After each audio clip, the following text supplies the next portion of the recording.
ফয়েজ, আপনি প্রেস সচিব, সিনিয়র সহকারী প্রেস হিসেবে কাজ করছেন, অর্থাৎ সরকারের পুরো বিষয় আপনি জানেন এবং গণমাধ্যমকে অবহিত করেন বিভিন্ন বিষয়ে।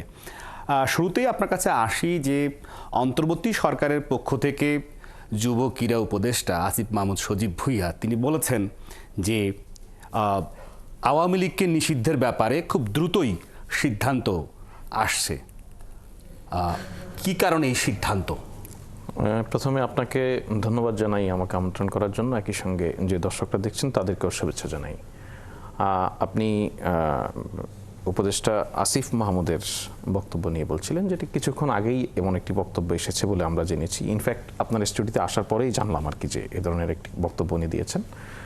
তো দেখুন, সরকারের পক্ষ থেকে কিন্তু গত 6 মাসে যদি আপনি দেখেন যে আওয়ামী লীগকে নিষিদ্ধ করা এই ধরনের বিষয়গুলি কোনো আলোচনা হয়নি। আওয়ামী লীগের যে সমস্ত নেতৃত্ব এদেশে বর্বরচিত হত্যাযজ্ঞ চালিয়েছে তাদের বিচারের বিষয়ে সরকারের দিক থেকে কথা বলা হচ্ছে। এই বিচারের কার্যক্রম এগিয়ে যাচ্ছে বিচারিক প্রক্রিয়ার মধ্য দিয়ে।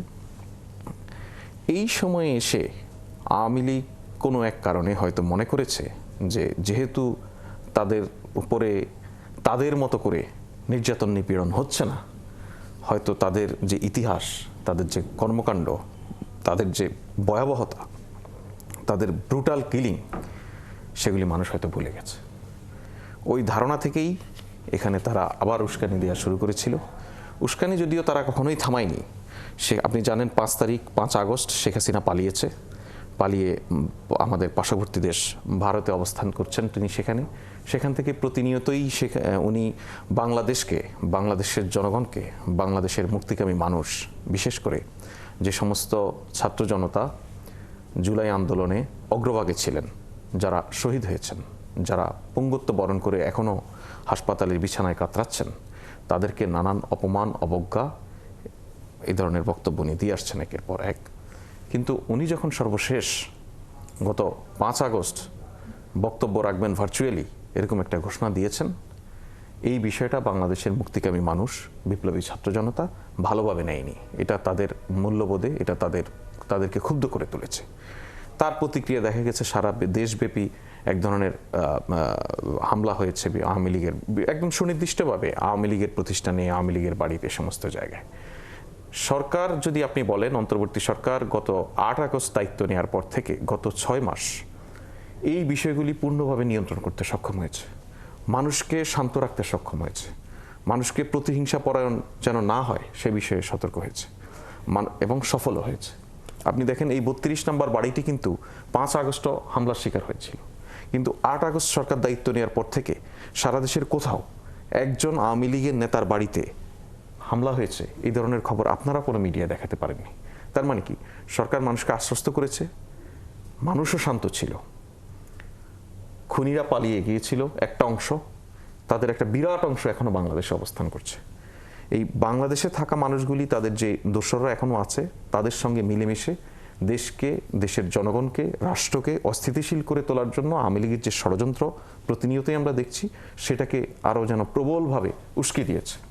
শেখ হাসিনার বক্তব্যে এখন পর্যন্ত, আমি শুধু শেখ হাসিনা বলবো না, শেখ হাসিনার যে মন্ত্রিসভা, শেখ হাসিনার যে সংসদ সদস্যরা, শেখ হাসিনার যে বিভিন্ন স্তরের নেতারা, শেখ হাসিনার একজন সাধারণ কর্মী কেউ এই 5 মাসে একবারও ক্ষমাটা চায়নি। 6 মাস পার হয়ে গেল, তারা একটিবার মনে করেনি যে জাতির কাছে ক্ষমা চাওয়া উচিত। একটিবার তাদের কোনো বক্তব্যের মধ্য দিয়ে প্রকাশ হয়নি যে তারা তাদের কর্মকাণ্ডের জন্য অনুতপ্ত। এই পরিস্থিতিতে একটি দল যেটা প্রবলভাবে হত্যার নেশায় মত্ত, সেই দল যখন তার অবস্থান বদলায় না, তখন সরকার তার বিষয়ে আরও সতর্ক হওয়া, তার বিষয়ে আরও কঠোর হওয়া। আপনি খেয়াল করলে দেখবেন যে শুধু সরকার নয়, এখানকার অপর যে সমস্ত ক্রিয়াশীল গণতান্ত্রিক রাজনৈতিক দল আছে, তারাও কিন্তু এখন আওয়ামী লীগের বিষয়ে কিছুটা নমনীয় থাকার আমরা চেষ্টা দেখেছি।